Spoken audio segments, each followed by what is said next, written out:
A propósito de você conhecer algumas pessoas que já possuem uma holding familiar, eu coloquei aqui em cima alguns poucos exemplos de grandes detentores de fortuna, de grandes empresários brasileiros que já utilizam da holding familiar.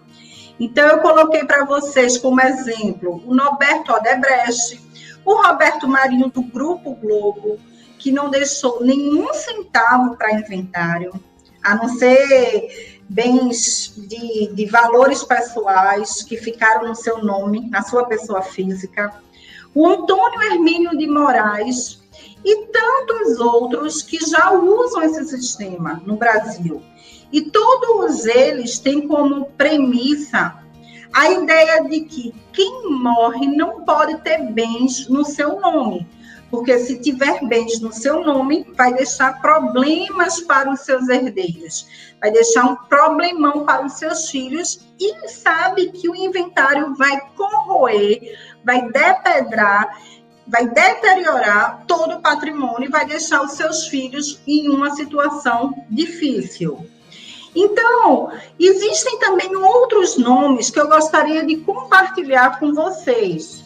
Por exemplo, o Roberto Civita, do Grupo Abril, os irmãos Safra, o Moise Safra e o Edmond Safra, possuíam também holding familiar do Banco Safra, o Samuel Klein, das Casas Bahia, o nosso ex-vice-presidente José de Alencar, do Grupo Coteminas, a Dincy Navarro de Camargo, que é a fundadora da Camargo Correia, que faleceu com 100 anos, e que deixou suas filhas, e entre suas herdeiras, deixou a Renata Camargo, e vejam só isso, em meio à crise que a Camargo Correia se envolveu no Brasil por conta de problemas de corrupção com a empresa, em meio a acordos de leniência, a sua filha Renata Camargo comprou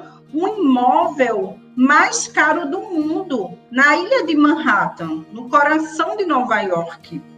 Então, eu não estou aqui para julgar, mas eu estou aqui para demonstrar que, em meio a uma crise institucional sem precedentes na história da empresa Camargo Correia, os seus herdeiros estavam protegidos do ponto de vista patrimonial. Existia uma separação entre o patrimônio da empresa e o patrimônio pessoal das famílias envolvidas naquela empresa.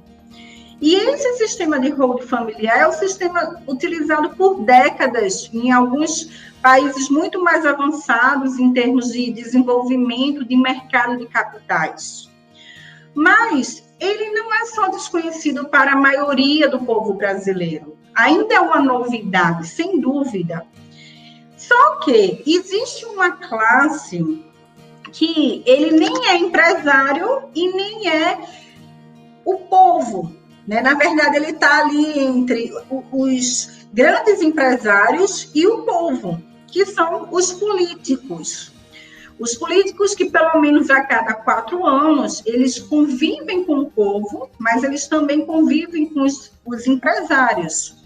Os empresários que fazem lobby e que estão atentos a qualquer emissão de nova legislação, né? Vale salientar que no Brasil o lobby é proibido, mas em alguns países, como os Estados Unidos, nós temos o lobby regulamentado já. Então, eu encorajo fortemente você a entrar no site do TSE, o Tribunal Superior Eleitorais, e pesquisar a declaração de bens.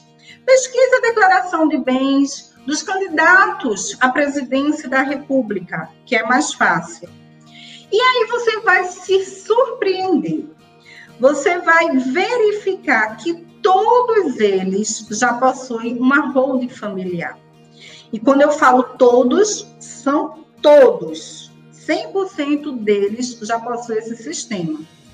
Por exemplo, nós sabemos que o Henrique Meirelles e o João Amoedo são extremamente ricos, já têm um sistema de proteção do patrimônio. O nosso atual presidente, Jair Messias Bolsonaro, também tem uma holding familiar. O Fernando Haddad também tem uma holding. Geraldo Alckmin, até a Marina Silva já possui uma holding familiar. Então, é para você perceber que eles que convivem com esse sistema legislativo, eles sabem que não há nenhuma irregularidade, nenhuma mancha de você preservar o seu patrimônio das mãos do Estado e manter esse patrimônio para os seus herdeiros, evitar que esse patrimônio seja destruído pelo inventário.